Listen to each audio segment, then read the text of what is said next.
Welcome back to Garden Studio. I'm Tessa Pinner, a designer and gardener in upstate South Carolina, Zone 8A. Today's video is all about planting seasonal containers. This is one of the most fun topics because it lets us get really playful in a way that maybe we couldn't do on a larger scale.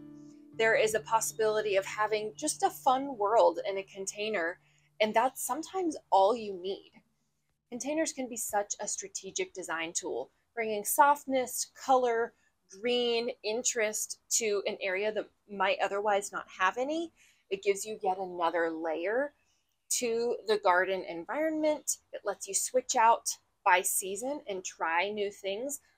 I think of containers the same way I do of seasonal decor inside the house. So things that you would switch up by season to just have fun and make the environment feel a little bit different throughout the year. As we go through this video, I'm going to walk you through my personal design philosophy and process of putting together a container. And there are a couple of ways of doing that, and I don't actually do all of my containers the same way. So I'll walk you through that. I will also share with you a couple of lists of the things that I have found that I love. Now, this is very personal and a extremely subjective thing, but I always like to hear from designers what they have tried and enjoyed. So that is what I'm going to be sharing with you in a slide format. And of course, I'll be doing a sketch or two.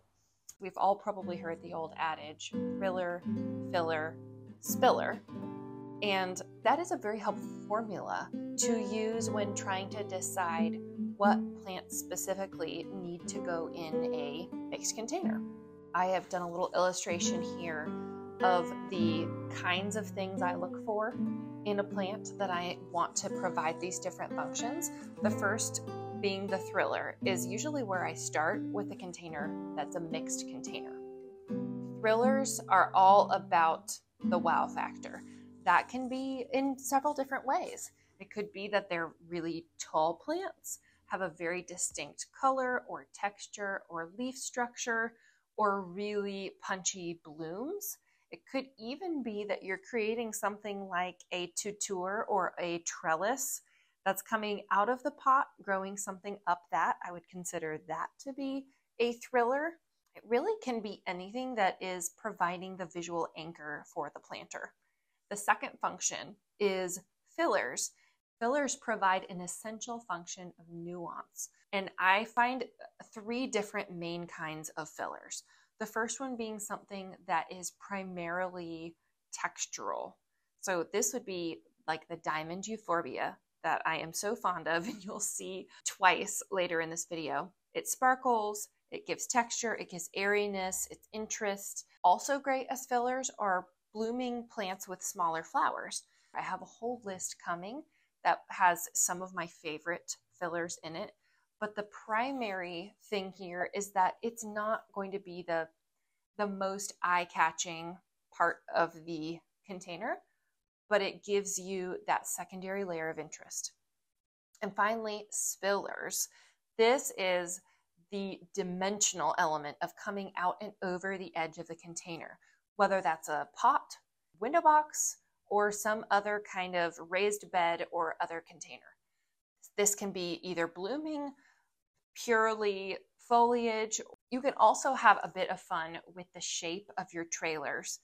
You can braid something like ivy into rope-like swoops. It is most often seen in kind of Frenchy settings, but also a bit cottagey approach to a spiller.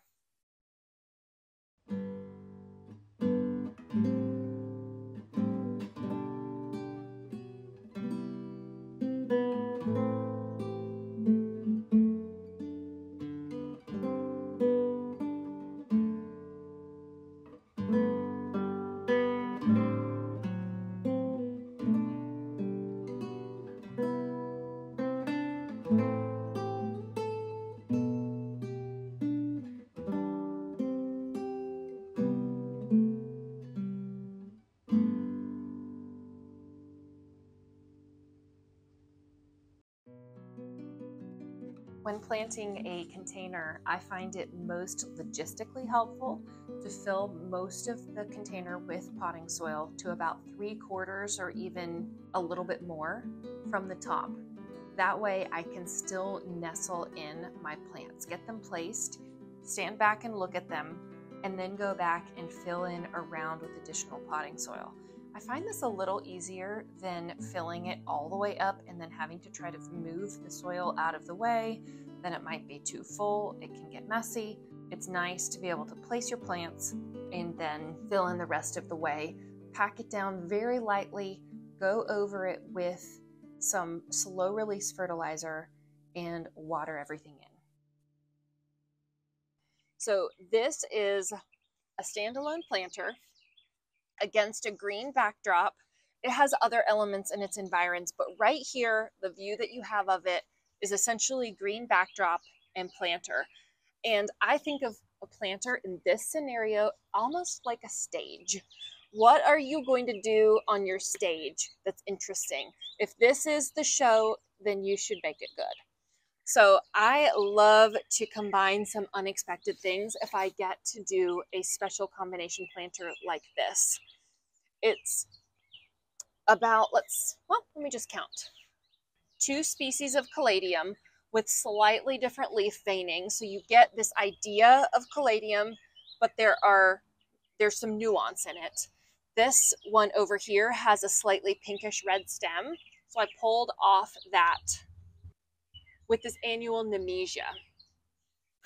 As another element of my filler, I have annual Diamond Frost Euphorbia, which is one of my favorites. It has this almost lacy cloud effect, and it gives you a little white sparkle without being overtly flowery, which is nice.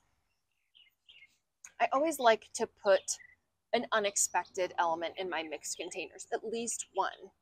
And if I'm having to reduce it to a formula, I like at least 5 different things in a container of this size, which is about 2 feet across.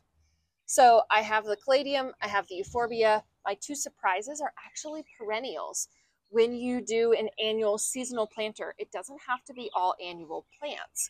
You can put in some perennial plants for interest, and I love doing that specifically for texture and just the element of surprise. So this is an astilbe, which will bloom a blush pink here before too long, and then the flower spike will stay as fun structure. This over here is a pink Japanese anemone, which will start blooming in October, when probably the rest of this might have gotten to feel a little bit boring by that time. So by putting those couple of surprises in there, there's this element of fun. And when it's done, I will put the perennials out in the garden. So that is no waste. And I will probably take the caladiums inside and over the winter them in a pot. Depending on how the combination does, and maybe I'll pull them out again next year and do this again. Some of the money that I put towards this planter will keep on giving for seasons to come. Though mixed containers may be what we all think of first, there are also times to do planters that are all one thing. I will show you a setup in a minute in my garden that I have employed this technique. Different planters, but each with only one plant in them.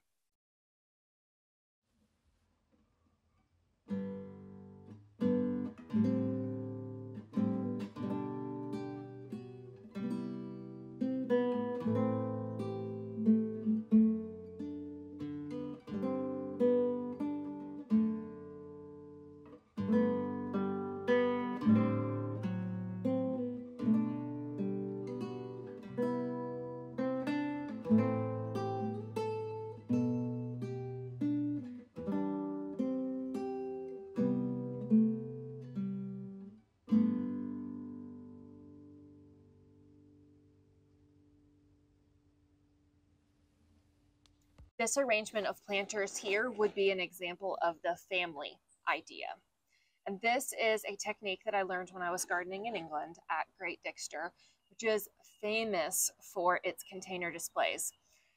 And they do this to an extravagant level with dozens of planters outside the front of the old Tudor house.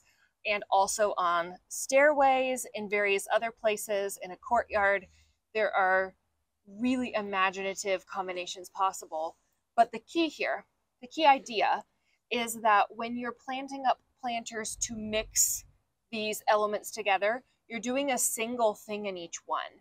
You're not doing 3 different kinds of plants in this planter and 2 in this and 4 in this. I'm doing a single idea in each one. And then what makes up the composition is the mix of the planters as their own entities into a drift, a composition.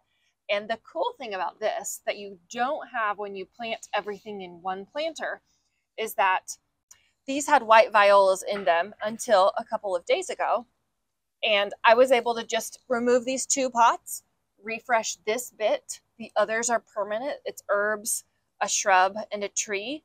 But by switching out just a couple of individual containers, I'm able to refresh the look of the whole arrangement so easily. This is also a good tip if you are in the market for containers somewhere, but you don't quite have the budget to spend on one of the appropriate scale for the space. And this is a huge thing to think about with containers, is just like anything else in art and design, we have to think about the size of the elements in relationship to each other. That goes for the planter itself versus what's in the planter. That goes for the whole entity, plants and planter, in the environment that they're in. Do they look in scale with the doorway if this is what they're next to, the set of stairs, the level of open space around them? All of this is something, and as you train your eye, most people aren't going to be able to put a exact reason on why something feels right, but if it feels right versus not feeling right, often that is down to the proper scale or not of the object in question. So I am going somewhere with this. The scale of a single planter has to be perfect. The scale of a grouping of planters can collectively be good. So if you can't afford the single one planter that would be perfect for your spot, maybe you could do a grouping of 3 and make sure that whatever you put in one of them gives you the height that you need. It doesn't have to be flowers. It could be a shrub. It could be a small tree. You could do that family grouping and give yourself heft in some other ways, and then save up for that perfect, amazing planter of your dreams. One helpful tip if you are buying for specific planters and you're at the garden center, I highly recommend finding a flat space, whether that is your cart or a table or the ground, and exactly laying out the composition you have in mind. And this is partly to prevent what happened to me here, where I was 1 plant short originally and had to go back and buy 2 additional. That can be completely prevented if you just lay out your entire composition. You come with the measurements of your planter or your window box, then you know you've left the garden center with exactly what you need.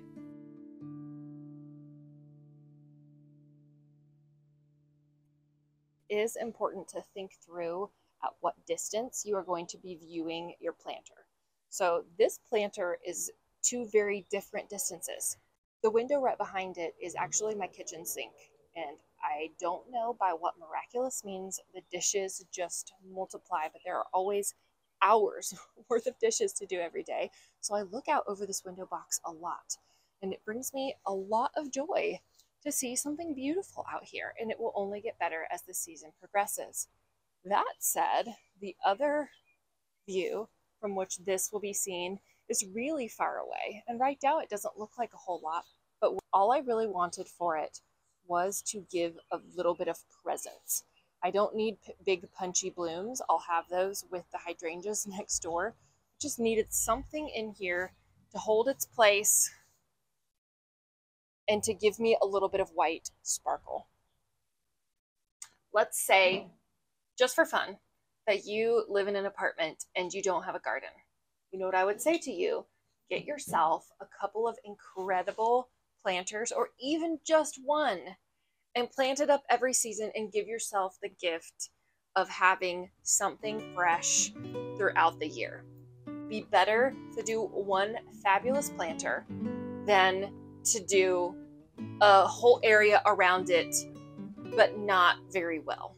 So if you have to choose between doing a little bit on the ground or doing a really big punch in a planter, I'd pick the planter every time. All right, hope y'all have a great week and happy planting.